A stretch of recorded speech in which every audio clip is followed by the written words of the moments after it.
Welcome to SmartAscent, a series on investor success stories.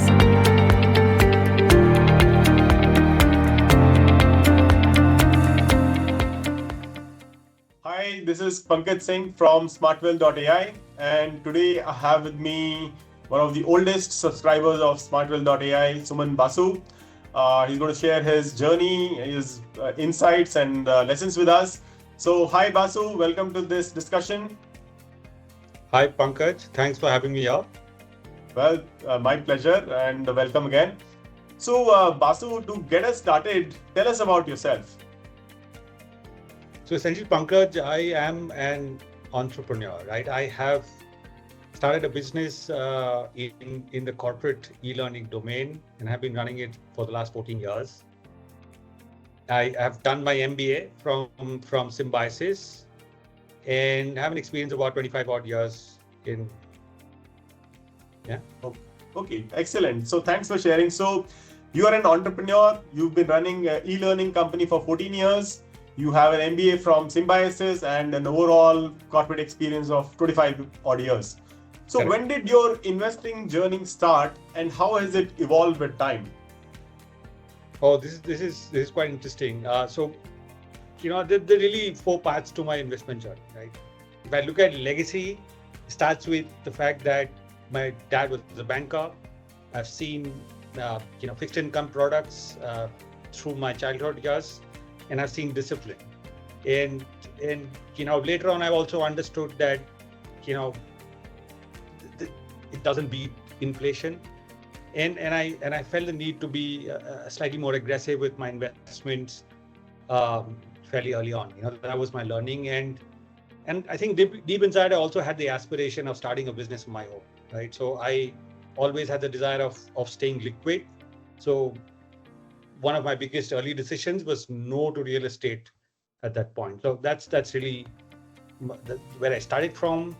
Yeah. And then of course actually setting up my company 14 years back, that took a lot of time, money, everything invested, bootstrapped.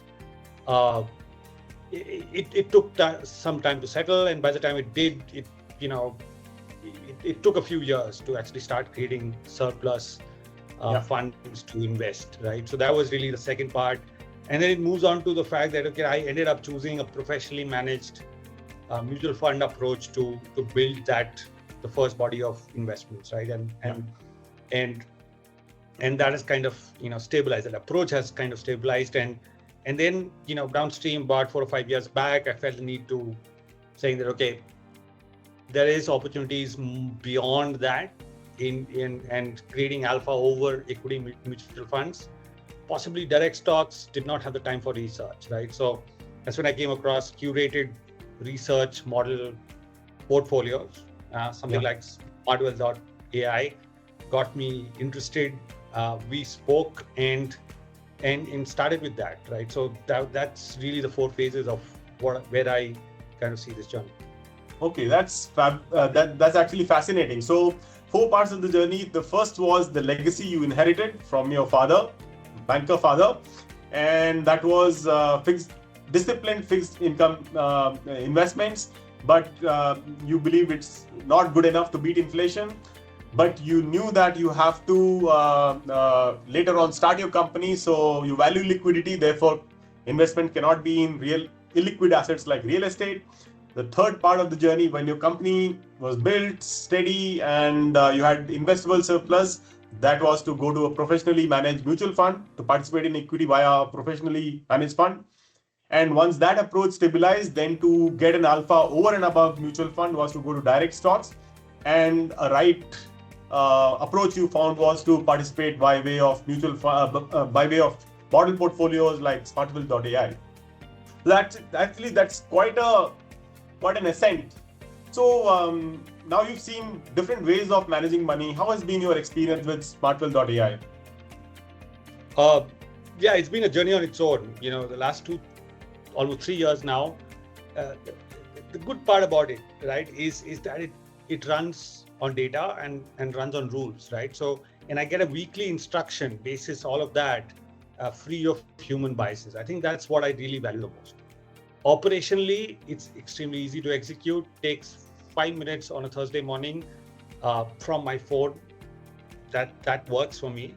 And I think performance, right? I've seen a cycle, if I can say that, started somewhere in the bear market, went up, we saw the whole, bull run, and then again, we are back into bear territory, right? So I think what I've understood, it accelerates faster in the bull run, it dips lower in bear is I can say, and I stop there. And I think overall, I feel reassured that, I think this is something that I would like to scale up.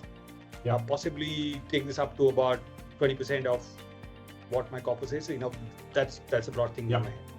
Okay, that's actually very, very interesting. So you started with SmartWealth because it is rules driven, data driven, and it is unbiased. And you've seen that in your own experience of 3 years, in a bear market, it dips lesser than market. And in a bull market, it accelerates more than market. So actually, it's doing better on both the sides of both the regimes. And it is reassuring that irrespective of market regime, you get a pulse every week saying what to do, what not to do. And it is easy to execute. You can execute it on the go on your mobile phone. And it is so reassuring, and your experience has been so reaffirming that you wish to scale it to 20% of your corpus. That is actually fantastic. So now you've come a long way in your investment journey, from fixed instrument to thinking about real estate to your own company, mutual fund, and then model portfolios like SmartWealth. So having the richness of this experience, what advice would you like to give somebody else who's starting? So for me, it's very clear. I think we have to start early. I think we have to start early and understand and build a relationship with finance and possibly with the market, right? And I think we have to acknowledge our own limitations. We don't need to know everything. I think let's lean on experts. Let's find a guide. I mean, that would be my major learning and advice. And then I think the most important of all is have a plan and stick to it. Please avoid endless pursuits and avoid the noise as far as possible. Okay, that's fantastic advice. So first is start early and build a relationship with finance and market. That's actually a very unique advice. I've not heard about this ever before, and it's so pertinent. The second is to have a plan, or rather to acknowledge your limitations and find a guide who will coach you. Third is to stick to a plan and stop the endless pursuits. When something is working, stick to it. Don't just keep looking for something more. So that's fantastic advice, Basu. Thanks for sharing. And thanks for taking time today. I'm sure people will find this discussion useful. Glad you're saying that. Really lovely talking to you. Thanks very much for having me. Well, my pleasure. So that was Suman Basu, one of the oldest investors in SmartWealth.ai. Thanks for watching, and I hope you like it. Keep watching this space for more.